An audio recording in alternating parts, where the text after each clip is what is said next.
Welcome back to Modern Coaches, guys. Today we're focusing on everything that's under the hood of this GS300 that we're trying to get back out onto the road. We've driven it already. We know that the concept works, right? It moves good. Now we just need to make sure that it runs as well as it looks. So to do so, we're gonna have to finish out replacing all of those ignition leads. While we're doing that, we're also gonna do some other basic maintenance stuff. For one thing, the valve covers, they're a little oxidized, so we're going to pull those out because to get to them we got to pull off the throttle body and everything anyway. We're going to give those a nice coat of paint, put them back in there. The headers, I do have aftermarket headers on this, but they're not the highest quality, so what we're going to have to do is pull them off and just get them up to par for what they look like. They are stainless steel, but they were welded somewhere in China really quickly to get them out the door. I mean, I only paid $100 for them probably 12 years ago. So we're gonna do that. To get to all of that, we're gonna have to pull off the distributor. I'll show you guys how to throw it back on. We're gonna use a timing light to make sure we set timing correctly. And then we also have a new master cylinder. After we bled the brakes initially, they were still a bit spongy. It doesn't feel as engaging as even Lily's car, the RX. That thing stops on a dime. It not only does it feel like it stops well, but the pedal engagement feels right on point. It's really crispy, and that's what I'm looking for, is that really crispy initial feel of the brake pedal. And we're gonna try it, and hopefully this does that for us. And then on top of that, we're gonna add in, maybe not in this video, but we got wheels, we got suspension stuff that we need to replace on this, just general maintenance plus upgrades with aftermarket parts. So stick around and let's get it done.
The good thing about having it all apart and stuff is, as you guys can tell, there's a little bit of carbon buildup on the back of the throttle body or the throttle plate.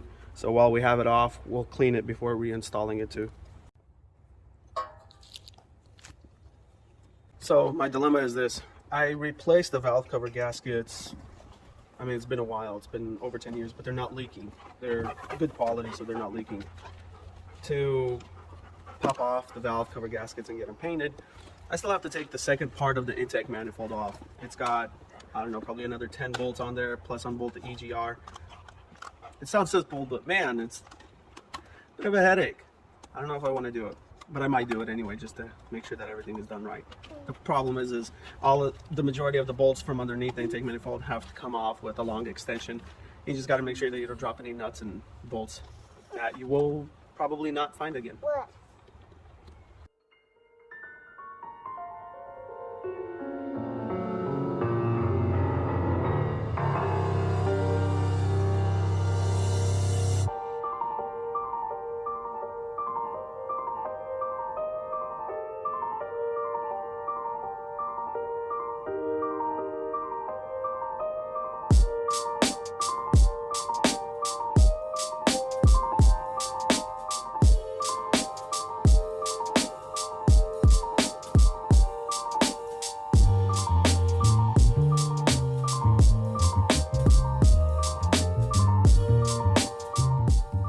Finally got it off, and this is the part that makes working on cars the absolute worst.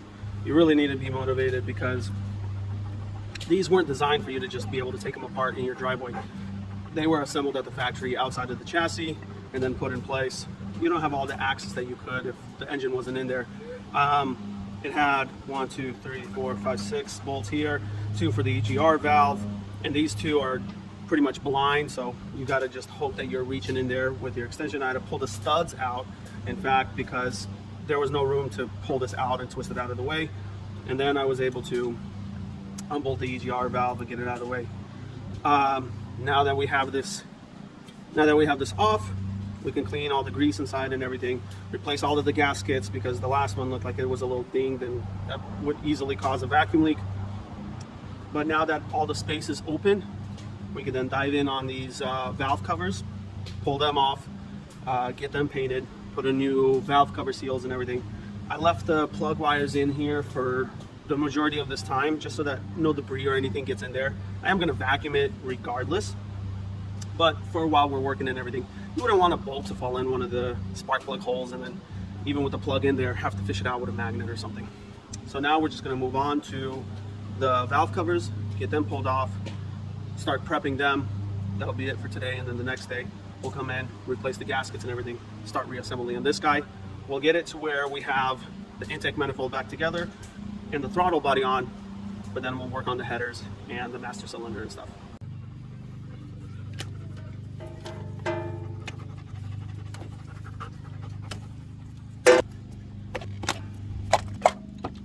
So NGK was actually really smart in the way that they build their plug wires.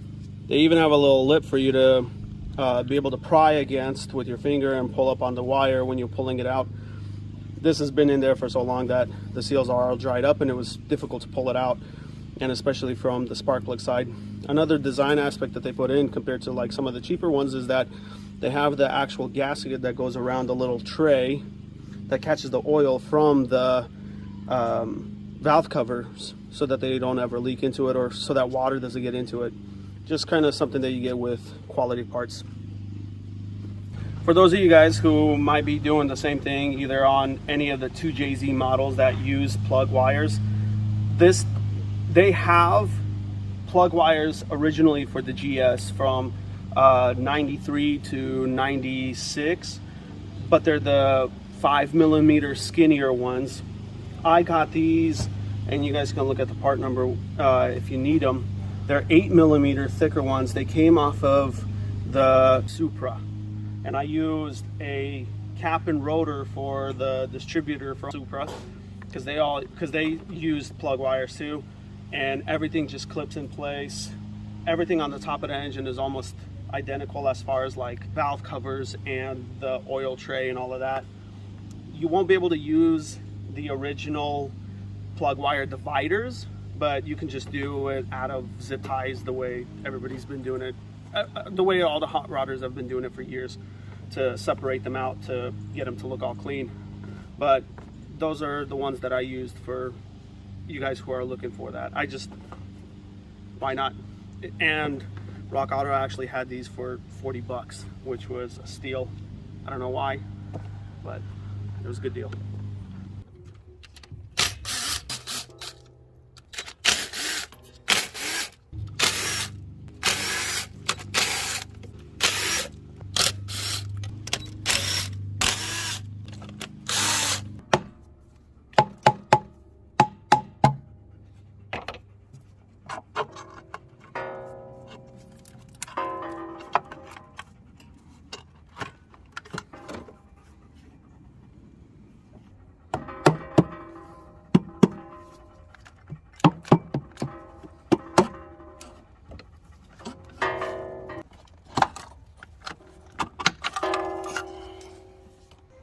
So I got these off.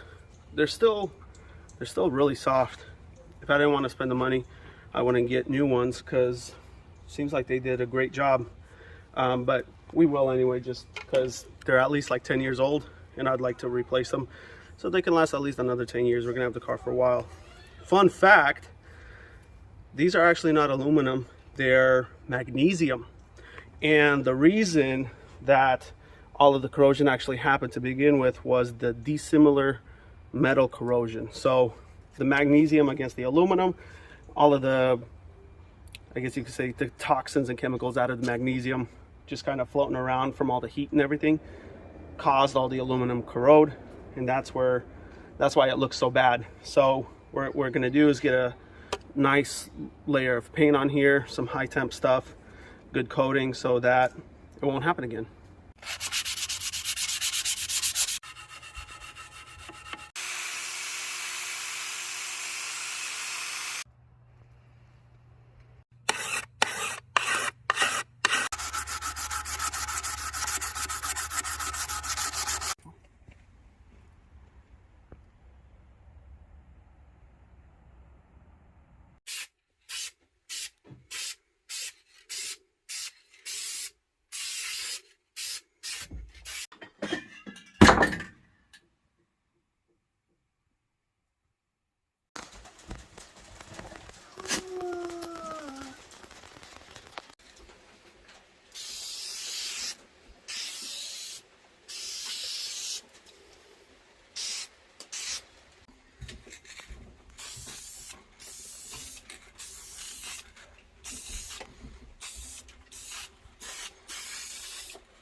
So with the valve covers all cleaned up and everything, we put in a new PCV valve, cleaned the little chambers over there. They are designed to catch the oil mid-mist as it comes up from the bottom of the engine.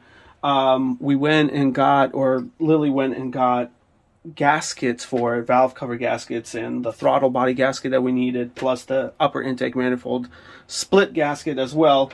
They didn't sell them individually, so she had to get the whole head gasket set, which is still going to be fine, because in the future, if we ever need to, it's here and it's got everything. It's pretty comprehensive. So it was $165 versus, 10 or 20 bucks per gasket, but it's worth it for the future. And at least that way, it's kind of guaranteed that we'll never not be able to find it, because we'll still have it.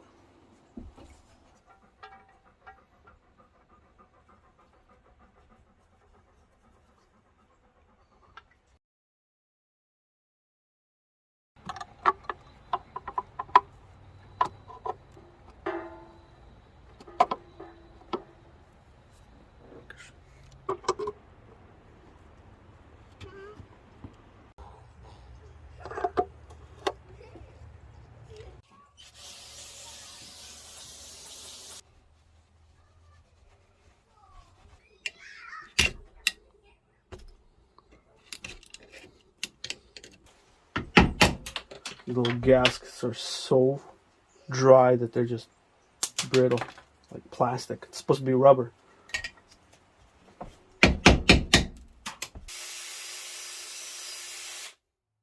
A little catch tray that sits and separates all of the spark plug leads from up top where the valve covers are. The old gaskets were just completely brittle plastic, were falling apart. Hit it with some Scotch Brite on one of these quick attachment wheels for the drill, And we're just going to hit it with some high heat paint, put in new gaskets that came in the kit, and throw it back on, and then just continue to assemble everything.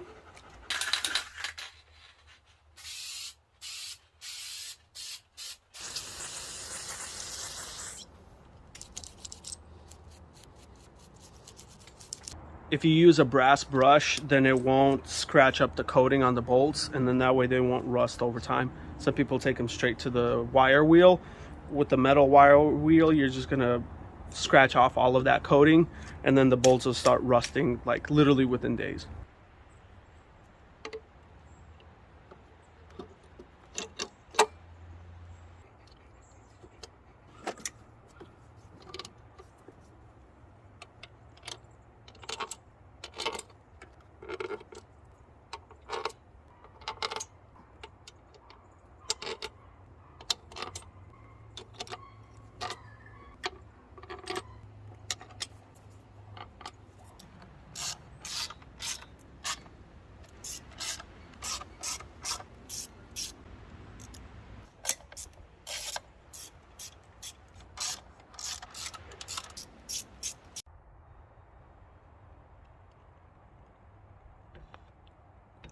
With the covers back installed, they're looking fantastic with a new fresh coat of paint and everything. Hopefully that prevents that oxidization. From here, we just got to clean the intake manifold, upper and lower part, bolt it back on with gaskets and everything. But until I proceed to doing that, what I'm going to do is reinstall all of the plug wires back into the individual holes so nothing ends up falling down in there, causing a mess for later. To do so, I'm going to add in some of the silicone spray to make sure that they seat down properly. This has this little flanged rubber gasket thing that just makes a nice satisfying click inside of that hole, so that it prevents water and moisture and everything from going down in there. Whether it's for you or for the next guy, make sure to add in some dielectric grease right inside of those plug caps when you put it down in there, so that you don't have a hard time pulling them back out the next time.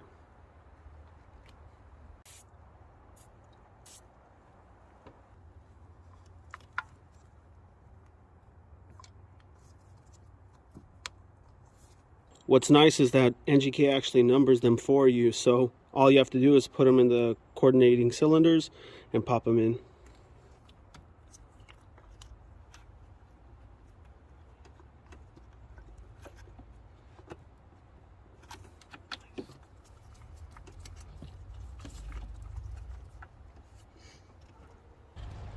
When I go to reinstall the covers and everything, then what I'll do is I'll come in here and tie all these down really nicely with some zip ties.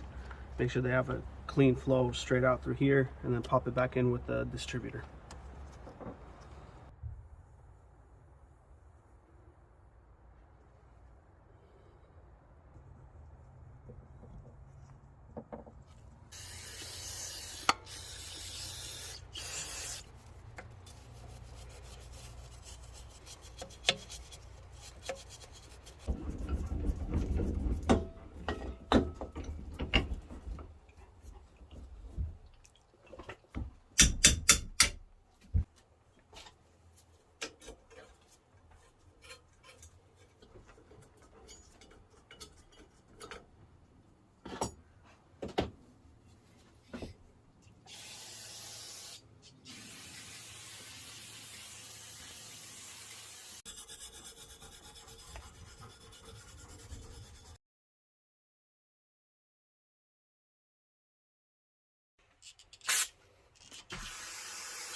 So with the upper intake manifold all cleaned up, throttle bodies all cleaned up, I went in and replaced all of the vacuum lines with brand new ones. The old ones were pretty stiff and crusty. Just throw on some brand new stuff for reassurance and insurance for the future, so that they don't crack, they don't have any vacuum leaks, because that EGR system is just such a pain. But we got to put it back in, because from everybody who's ever done it, it never actually turns out the way that they think that it will.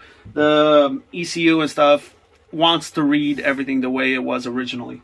So what we're going to do is just throw it back on the engine, get everything slowly bolted back together so we're accurate, and then we'll continue with pulling off the headers and seeing if we can get those ready and set up for coating.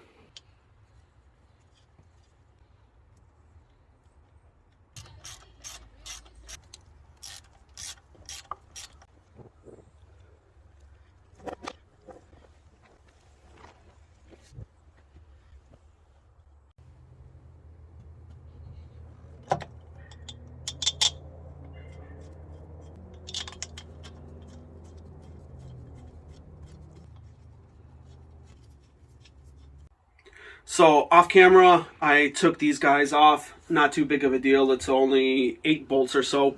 The studs did come out with them. So what I'm going to do is end up getting all brand new studs just to clean up the whole thing. It is a stainless steel unit, but it's a China special. So we had to put our own flange on, our own bungs for the O2 sensors. The other problem that it has is that even though the welds on the back sides where the pipe meet up with the flange is perfect, the inside, the pipes actually protrude slightly from the flange walls. So what we're going to do is grind all that down and then also port match the gasket to the actual headers themselves. Keep in mind we're doing it a little bit at a time so that we don't overheat, so that the flange doesn't warp and stuff. We're still going to clean up the flange. In the gasket kit that I got, we got brand new gaskets for it and everything, so that's going to work out great. And then what we're going to do is I'll take it over to Valentine's after we give it a good sand down, because the coating that we're going to install on this from Cerakote is a mechanical bond more than a chemical bond compared to like a regular paint. So it needs a good scuff on there. We're going to take it over to his house. He's got the appropriate equipment to do so. We're going to spray it down, and then afterwards what I'm also going to do to these is wrap them in an exhaust wrap just to double it up. The stock manifolds, they actually come with a heat shield that goes over the top. This being an aftermarket unit, the heat shield doesn't fit. These are equal length, so none of the heat shields from other models, even though they differ, won't fit on this. And I did run one that I just cut out and bent out of some aluminum, but it just doesn't fit the look and the part that we're going for on this build. So what we're going to do is do that coating and do the exhaust wrap, and it should be pretty good. And hopefully it'll keep those temps down really well. So just like everything else, just going to hit it with some Scotch-Brite on the roll lock for the drill. And then we'll come in here and we'll do the port matching first. Or what we'll do is actually grind that pipe in and then do the port matching. And then we'll hit the rest of it with nice 80 grit or so that that coating has something good to stick to.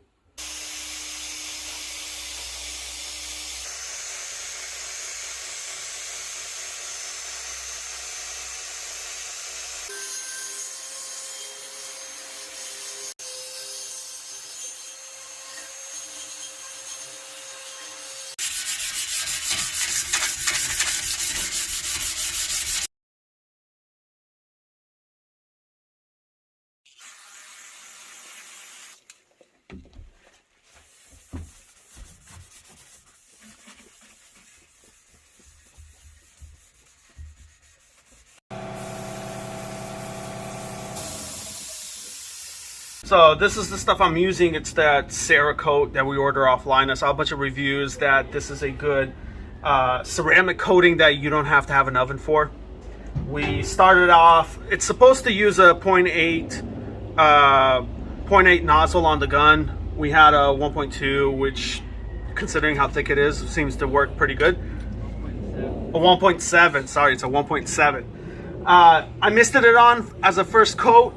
It's a little bit of a challenge on these specific headers just because there's a lot of being equal length. There's a lot of the stuff on the backside that's harder to reach with a bigger gun. But we're gonna let this flash off for a minute and then come back in, refill our gun and spray it some more, get it finished. 4 hours to be touched and then fully cured in 5 days. So it'll chill here until I get back from work, and then we'll reinstall them. And then, but first put on some of that heat wrap on it, and then reinstall it on the car, and we should be golden.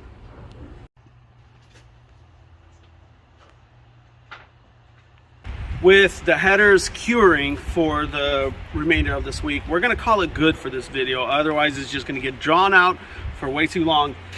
Make sure that you guys come back for the next video where we are gonna start with getting these brakes actually to the point where we want them. So that's gonna make them extra crispy. We're gonna swap out the master cylinder. We're gonna re-bleed everything with brand new fluid. Make sure that it's all functioning the way we need it to function. We have control arms and stuff for the front and for the back. We're gonna swap those out. So make sure you guys don't miss anything. Come back for the next video.